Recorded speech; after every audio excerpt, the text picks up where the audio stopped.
Hello students, मैं हूं Ashita ma'am, आपकी लाइफ साइंस एजुकेटर। और आज मैं बात करने वाली हूं स्टूडेंट्स की जो सबसे ज़्यादा पूछा जाने वाला सवाल है आजकल के टाइम पे या अब के टाइम पे, अब के वक्त में, दैट इज़ कि रिवीजन कैसे करना है। राइट, हमारे पास वक्त कम है पर रिवाइज करने के लिए कंटेंट बहुत सारा है। कुछ मुश्किलों का सामना आपको करना पड़ रहा है। एक तो ये चीज़ है कि वक्त नहीं है और वक्त हम निकाल भी नहीं पा रहे हैं। दूसरी चीज़ ये है कि जब रिवाइज कर रहे हैं तो शायद हमें नींद आने लगती है। तीसरी चीज़ ये हो सकती है कि आप रिवाइज करते करते और डिमोटिवेट होते जा रहे हैं। तो ये कुछ कंडीशंस अगर आपके साथ हैं स्टूडेंट्स, तो आपको ये वाला जो वीडियो है ये पूरा एंड तक देखना है ताकि आप सॉल्यूशन समझ सके, आप एक तरीका समझ सके कि किस तरीके से हमें इस आखिरी के वक्त में रिवीजन करना है। तो यहाँ पर स्टूडेंट्स आपको ये कुछ पॉइंट्स जो हैं, शायद अगर आपको लग रहा है आपके साथ हो रहे हैं कि रिवीजन का हमें समय नहीं मिल पा रहा है, हमें नींद आती है रिवाइज करते वक्त, या फिर अगर हम बात करें कि कंफ्यूज है कि नोट्स को पहले पढ़े या फिर वीडियोस को देख लें, तो इसका आंसर आपको इस वीडियो के एंड तक मिलेगा। तो चलिए यहाँ पर जरा देखते हैं स्टूडेंट्स। तो अगर मैं बात करूँ तो आप कुछ मेथड्स का इस्तेमाल कर सकते हैं। Right, it is already psychologically tested कि किन मेथड से आपका जो कहीं ना कहीं शॉर्ट टर्म मेमोरी है वो लॉन्ग टर्म में सेव हो जाती है। तो एक होता है स्टूडेंट जिसको हम कहते हैं ब्लर्टिंग मेथड, जिसमें आप क्या करते हैं, जब जैसे मान लो कि मैंने कोई सा भी एक टॉपिक पढ़ा, मैंने यूट्यूब के माध्यम से पढ़ा है, मैंने पेड क्लासेस के माध्यम से पढ़ा है, या फिर मैंने अपने नोट्स के माध्यम से पढ़ा है। उसके बाद स्टूडेंट्स उसकी रिकॉलिंग मुझे करनी है, कंप्लीट रिकॉलिंग करनी है।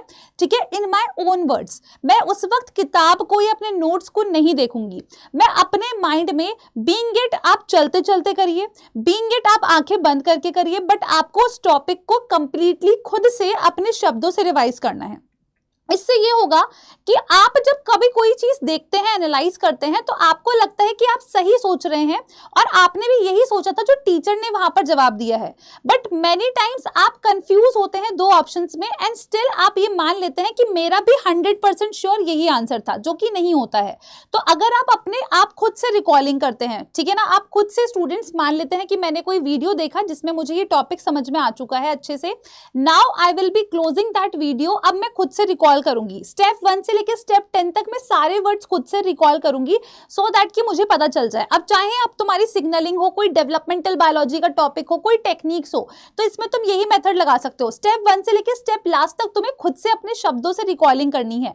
राइट, सिर्फ नोट्स के ऊपर रिलायबल नहीं रहना है, वर्ड्स पर भी पिक करना है। इससे बेटा तुम्हारे को कॉन्फिडेंस आएगा जब आप एग्जाम सेंटर में आप जब पहुंचेंगे, जब वहां पर आंसर सेलेक्ट करेंगे, तो आपको वहां पर डाउट नहीं होगा, क्योंकि आप ऑलरेडी आप उसको रिकॉल कर चुके हो अपने वर्ड्स के माध्यम से।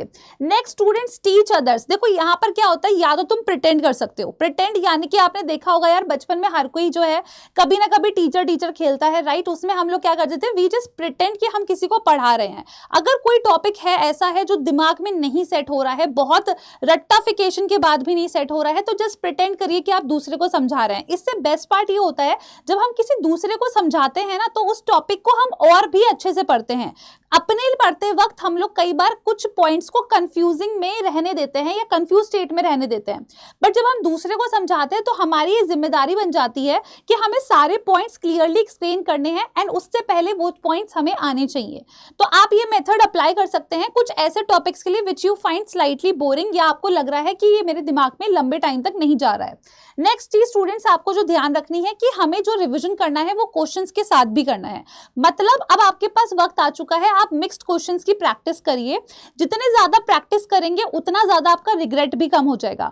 रिग्रेट में बात कर रही हूँ स्टूडेंट्स, मान लेते हैं आप कोई यूनिट पढ़ रहे हैं, अचानक से आपको याद आता है कि मैंने यूनिट 1 और 2 तो ढंग से रिवाइज नहीं करी है, तो ये जो रिग्रेट रहता है, तो प्रेजेंट में तो हम ध्यान रख नहीं पाते हैं और बाकी की यूनिट्स के बारे में हम सोचते हैं। तो आपको इस चीज में क्या करना है, अगर आप डेली मिक्स्ड क्वेश्चंस की प्रैक्टिस करते हैं तो इससे आपका फायदा ये हो जाता है कि आपके सारे ही यूनिट्स कहीं ना कहीं टच में बने रहते हैं, and you will be able to recall all those points. अब अगर हम बात करें स्टूडेंट्स नेक्स्ट की चीजों की तरफ कि किन चीजों का हमें ध्यान रखना है, मान लेते हैं कि आप अगर कोई क्लास देख रहे हैं जिसमें आप अपने टॉपिक को अच्छे से समझ रहे हैं, उसके बाद बेटा आप अप्लाई करिए 30 मिनट्स रूल, यानी कि 30 मिनट्स में आप उस इंटायर टॉपिक को खुद से रिकॉल करके देखिए whether you are able to do it और नॉट। हो सकता है शुरुआत में आपको वक्त लगे, बट ये बेटा कहीं ना कहीं आपको एक प्रेशर क्रिएट करवाएगा जिससे कि आपको फोकस करने में मदद मिलेगी। राइट, नेक्स्ट अगर हम बात करें तो आपको साथ ही में स्टूडेंट्स हाईलाइट करके रखने हैं अपने इंपॉर्टेंट पॉइंट्स, और अगर आपके ऑलरेडी हाईलाइटेड पॉइंट्स है आप उसको दोबारा से रीड करिए, गो थ्रू करिए। एक्टिव रिवीजन आपको करना है स्टूडेंट्स। मतलब एक्टिव रिवीजन का मतलब ये होता है कि आप जब कभी भी कोई भी नोट्स को गो थ्रू कर रहे हैं, आपको ये चीज सोचना है कि यहाँ से कभी किसी तरीके से सवाल बना था या किस तरीके से सवाल बनने की प्रोबेबिलिटी है। नेक्स्ट आपको ध्यान रखना है स्टूडेंट्स, वही हाईलाइटेड पॉइंट्स को बार बार देखना है। इससे ये होगा कि वो आपके दिमाग में बैठ जाएंगे।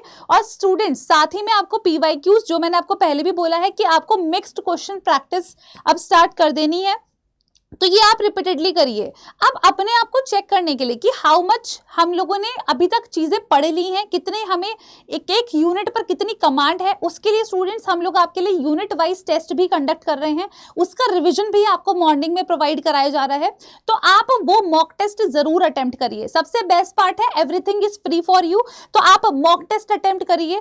आपने मॉक टेस्ट दिया, उसके बाद बेटा सेल्फ एनालिसिस करिए कि कौन से टॉपिक्स के आप सवाल अटेम्प्ट नहीं कर पाए हैं। इससे आपको ये पता चल जाएगा कि ये मेरे वीक टॉपिक्स हैं। नेक्स्ट डे उसी चीज का डिस्कशन होगा, डिस्कशन में रहिए। And in order to recall your things कि जो आपके स्ट्रेंथ वाले टॉपिक्स हैं क्या वो सच में स्ट्रेंथ वाले हैं, कहीं उसमें तो गलती नहीं हो गई है, और दूसरा जो वीक टॉपिक्स हैं उनको आसान फॉर्म में हम कैसे समझ सकते हैं। तो ये सभी चीजों का आपको जो है स्टूडेंट्स मौका मिल रहा है, और इसकी आप हेल्प से स्टूडेंट्स अपना कहीं ना कहीं जो रिविजन है ना उस चीज को आप और ज्यादा फास्ट कर सकते हो।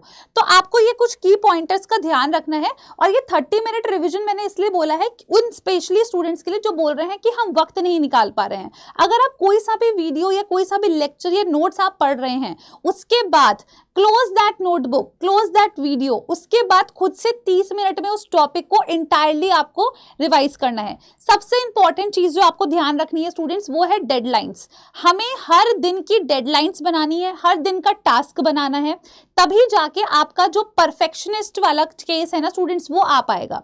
तो डेडलाइंस अगर नहीं बनाओगे, सिर्फ टॉपिक को ध्यान रखोगे कि यार बायोकेमिस्ट्री बस पढ़ना है, तो बेटा बस पढ़ते रह जाओगे, शायद मंथ का एंड आ जाए, पेपर भी आ जाए। अगर डेडलाइन सेट नहीं करोगे तो कोई भी आप काम नहीं कर पाओगे। तो ये चीज ध्यान रखिए, डेडलाइंस बनाइए।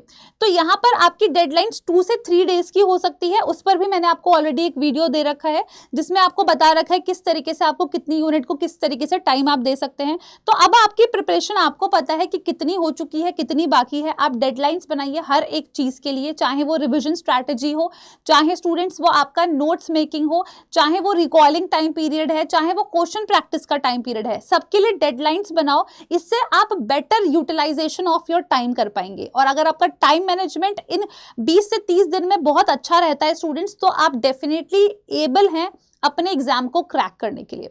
ऑलराइट, मैं उम्मीद करती हूँ ये वीडियो आपके लिए यूजफुल रहा है। अगर यूजफुल रहा है तो जरूर लाइक करिएगा, और साथ ही में मॉक टेस्ट जो आपको फ्री में मिल रहे हैं उसको जरूर अटेम्प्ट करिएगा। मैं इस सेशन के एंड में भी आपके लिए लिंक्स अटैच करवा दूंगी students in the description box, आप वहां पर जाके देख सकते हैं। और साथ ही में इन मॉक टेस्ट के डिस्कशंस भी आपको हमारे चैनल पर मिल रहे हैं, उसको भी स्टूडेंट्स आप विजिट कर सकते हैं। Thank you.